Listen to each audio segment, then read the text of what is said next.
Okay, so we are picking up. I think we're going to start the Mishnah again at the top of Lamed Hey Amud Aleph, which is 35a. We started it the other night, but we'll just quickly go over the Mishnah again, and then we're going to get into a semi-complicated Gemara. Ketzim avarchan al peros. How are you supposed to make a bracha on the fruits? Al peros ilan hu omer, on the fruits of the tree. You say bari pri eitz. You make a bari pri eitz. Chutz min yain, except for wine, because wine is very chashuv. Rashi said it's a very chashuv thing. So on wine you make shala yain hu omer bari pri agafen. You make a bari pri agafen. Valperos haaretz hu omer, when you have fruits of the ground, you say bari pri adama. That's the bracha you make for that. Chutz min apas, except for bread. Shal apasu omer, on bread you make the bracha of hamotzi lachem min haaretz. And Berachos omer, and on vegetables you say bari pri adama. And Rabbi Yehuda says, and the Gemara is going to talk about this, he says, Bare minei d'shaim, that you make a bracha for who created different types of herbs. So, and the Gemara is going to explain that Rabbi Yehuda is of the opinion that you have to give more specificity. That's a word, right? Yes, it is. So you're supposed to get more specificity when you're making a bracha. So, the Gemara says, the Mishnah started by saying, what bracha are you supposed to make on different fruits? So the Gemara starts with a basic question. It says, Minan imili, how do you even know that you're supposed to be making a bracha before you start eating? We're going into what type of bracha you're supposed to be making. How do you know that you have to make a bracha? So Gemara says, so before we get into this, let me just tell you what the Gemara is going to do now for the next Amud. The Gemara is going to go now, and it's going to try to learn out through different ways how you know that you have to make a bracha. It's going to start by showing that there's a pasuk that says something. We're going to try to learn from the pasuk. Then the Gemara is going to say, well, that only works according to one option, but according to another option, it's not going to work, and you have to use like a gzera shava, and you're going to have to use what's called a memetzinu. It's going to try all these different gymnastics, Talmudic gymnastics, in order to try to figure out how you know you're supposed to be making a bracha. And at the end of the day, when we get to the bottom, which we're not going to get to tonight, but eventually when we get there, Gemara is going to say it's logic. That logic tells you that you have to make a bracha before you eat something. So we're going to be following, like that's the path that the Gemara is taking is going to be going through a whole bunch of different questions, how we try to figure out that you have to make a bracha. But at the end of the day, Gemara is going to come out and say that it makes sense that before you partake of something in this world, that it makes sense that you have to give a blessing to God before you do it. So, having said that, so Gemara says, how do we know that you have to make a bracha before you eat something? The Tana Rabbanan, the pasuk says Kodesh Hilulim Lashem, that you have to make. The pasuk says Kodesh Hilulim Lashem. There's something called arla, that the first 3 years that you have fruits that are growing, it's called arla. It's forbidden. You're not allowed to have any pleasure from it. You have to let it sit there. You're not able to do anything. What happened in the 4th year? You're supposed to take those fruits, and the Gemara is going to talk. Are we talking about all fruits? Or are we talking about just grapes, vines? We're going to talk about what you have to do. But in the 4th year, you're supposed to take that to Yerushalayim, and when you take it to Yerushalayim, you're supposed to eat it when you're betahari. You're supposed to be pure, and you are able to do it. Then there's also the option, if you don't want to take the fruits down to Yerushalayim, you're able to transfer the holiness of the 4th year fruits onto money. And you could eat the fruits then in your own backyard. You're in Beit Shemesh, and you want to eat the fruits there. You're able to do that, and then you go to Yerushalayim, and in Yerushalayim you're able to take the money that you transferred, and you go to the shuk, and you buy yourself whatever foods, and you would eat it betahara. So the pasuk says the Tana Rabbanan Kodesh Hilulim Lashem. It says in the pasuk that in the 4th year fruit it should be holy. It should be Hilulim Lashem. Hilulim is a plural language. It's saying it's not halal, it's hilulim. Hilulim is saying two. So Melamed, we learn from that Shatun and bracha lifneim la'acharem, that you have to make a bracha both before and after you make before you have something to eat. You have to make a bracha both before and after. Mikanam Rabbi Akiva, and from here Rabbi Akiva says Ashla Adam Shiitam Klum Kodam Shivarach, that a person is not allowed to taste anything in this world before he makes a bracha on it. So right now, again, we're going to try to keep this in mind. Kodesh Hilulim Lashem, that Hilulim, which is two, which stands for plural, is telling you that you have to make 2 brachos, one before and one after. So Gemara asks, we're learning from this pasuk of Kodesh Hilulim Lashem that you make a bracha before and after. Hi, Kodesh Hilulim Lashem lahachi dasa. Is that pasuk that tells you that you have to that it's supposed to be holy, that you're supposed to do praises? Again, Hilulim means 2. Is it coming to teach you that you're supposed to make a bracha before and after? But we use it for something else. Hami baile, we use it for another thing. That what do we use it for? Chad amar achmana achle v'hadar achle. Again, there's a little bit different than the Agadata Gemaras that we've been doing. But there's a concept in the Hebrew language that the letters Beis and Hey are interchangeable. Beis and Ches are Hey and Ches are interchangeable with each other because they look the same, and therefore you can kind of exchange the way that they sound, so you can replace one for the other. So we use it Chada Amar Rachmana Achle v'Hadar Achle, that you first Achle with the Ches, that you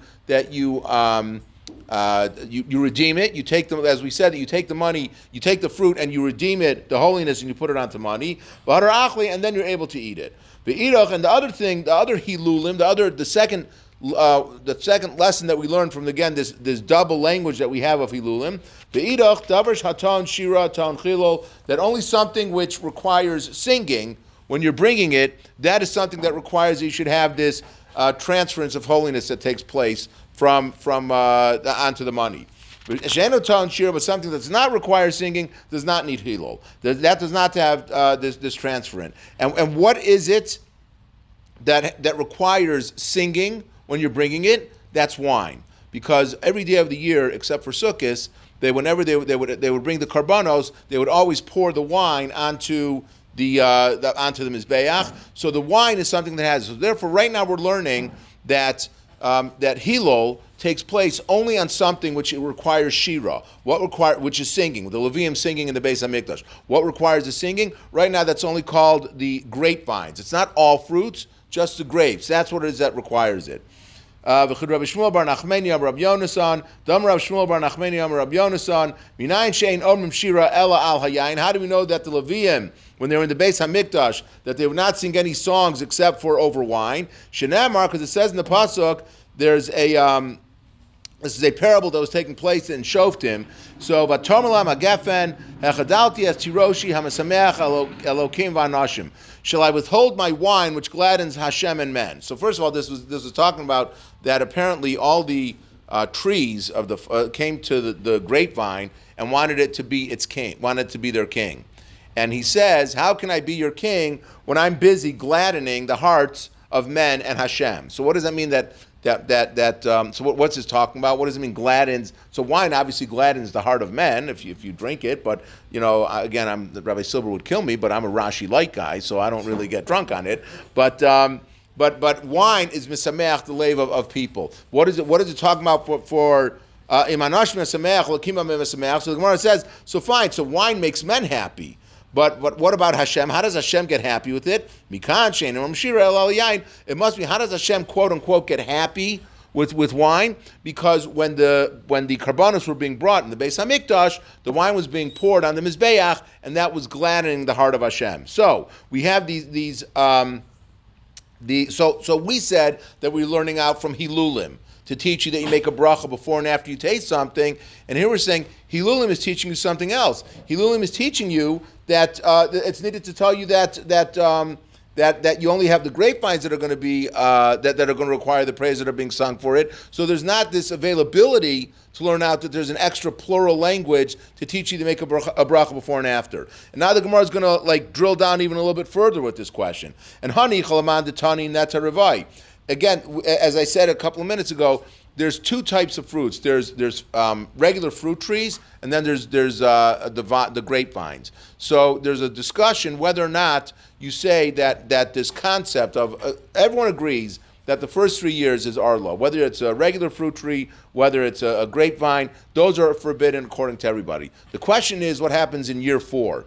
In year 4, are the regular trees okay that you could eat from them whatever you want? You could eat them and you don't need to take it to Yerushalayim, or is it only the grape tree and only the grape trees that the grapevines that need to be taken to Yerushalayim, or is it that all trees, whether it's regular trees or whether it's grapevines, they all have to be taken down to Yerushalayim to be eaten in Kedusha? So, Hani chalaman detani neter avai. If you say that it's going on. That word hilulim is that if you say that it's neta ravai goes on all types of trees, so then we have an extra word. We don't need a special word in hilulim to teach you that you're supposed to be taking grapevines down to Yerushalayim because it applies to everything. You don't need a special limud. You don't need a special teaching to tell you that you need to do it. But if you hold that the fourth year fruit of only a vineyard needs to go down to Yerushalayim, but everything else is okay, Ma'ikal and Meimar, you need to have that you don't have Hilulim available to teach you that you need to make a bracha before and after, because we're already using it for another learning. The Imar, Rav Chiya, Rav Shimon Berebi, because we see that there's this argument about what it's referring to. Chad Tani Karam Ravi. One says that it's referring to all types of. So one says that it's referring to Karam Ravi, which is the vineyard. The Chad Tani Net Ravi, and the other says that it's referring to all types of fruits. And then the Gemara is again going to drill down even further, and it's going to narrow the question even more. Tani Karam Ravi, and even if you say that it's Karam Ravi, that it's referring to all types of fruits. That's referring to a vineyard. That's only good if you learn Gzeira Shava, which means Gzeira Shava is where you have a word that's in one pasuk and you have a word that's in another pasuk. So we say we can learn the same characteristics that you have in this first pasuk. You can transfer that over and learn it from the second pasuk also. So how you know? So that's good. If you learn the Gzeira Shava, the Tanya, Rebbe Yomer, Nemer Khan. It says in one pasuk by the fruits of the fourth year, lahosif lacham tfuaso. It uses the word tfua. Okay, that's the word that's the word they're going to be learning the Gzeira Shava that has a commonality. It says in the other pasuk when it's talking about having kalayim together, it says again tfuas. So malahal and kerem, and it says utfuas hakerem. It's talking about a vineyard. So just like there, it's a vineyard. Afkan kerem. So to here, when it's talking about fourth year fruit, it's only the fourth year fruit of the vineyard that's going to be usher that you need to go down to Yerushalayim with it. But the rest of but the rest you don't need to. So then you have an extra word now because you have a Gzeira Shava. You now have this extra word for Hilol to tell you that you need to make a bracha before. But if you don't learn the Gzeira Shava, again, you still don't have this opening in the pasuk that's going to allow you to teach you that you need to make a bracha before and after. And again, the Gemara is going to drill down even further. And even if you do learn the Gzeira Shava, which apparently would leave open this one extra hilol to teach you that you need to make a bracha, that's only good to tell you that you need to make a bracha afterwards. But because that's only good for afterwards. The fun of minayim, but how do you know that you have to make a bracha beforehand? Because you only have one extra hilul, you don't have two. So if you only have one, you only know that you can make the bracha afterwards, because we know that there's this concept that when you finish eating, you're supposed to be, when you're satiated, you're supposed to make a bracha afterwards. But you don't know that you're supposed to be making a bracha beforehand. How are you going to do that? So Gemara says, and I think again we're just going to do a shortened version tonight. And then we'll cut the shir short. Halo kasha the asi b'kav v'chomer because we can learn a kav v'chomer. Kishu saveh mivarach, and kav v'chomer again is the concept that you have that you can learn out something that's lighter from something that's more stringent.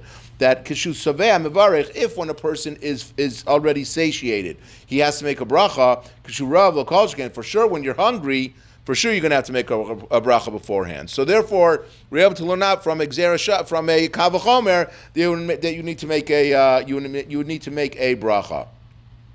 And you know what? We're going to stop here. We're going to let Rabbi Silver pick it up tomorrow night and continue. But it's a little bit difficult, Gemara. But again, you just have to follow the concept that we're learning out. Again, going step by step by step, and just know that in a couple of minutes it won't make a difference because a few more lines and what I was going to say, all logic.